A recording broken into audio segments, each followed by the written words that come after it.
In this video, I'm going to teach you how to use your Revolut card abroad. It's a very quick and easy process, so make sure to follow along. Using your Revolut card abroad is extremely straightforward.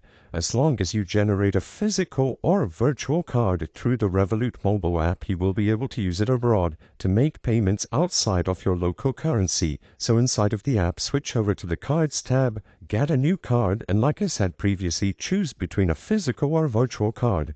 Manage the card to your own liking, and as long as it appears under the cards list, you will be able to use it abroad.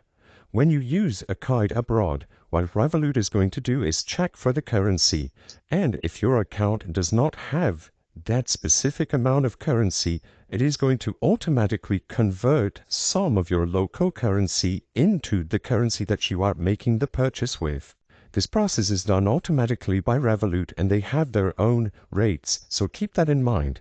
If you want to be a little bit more prepared, you can also consider creating a specific account for that currency. So if you go back to the home screen on the Accounts tab, you will find the New button close to Accounts. By tapping New Account, you can set up an account with a specific currency. This allows you to load the wallet or your balance with that specific currency. That way you don't have to go through the automatically currency exchange that is done through Revolut. Regardless of which option you pick, by using your card and having the currency be exchanged automatically or creating an account with the specific currency, you will be able to use your Revolut card abroad. Just make sure that it is properly linked to your account and that you can find it under the Cards tab.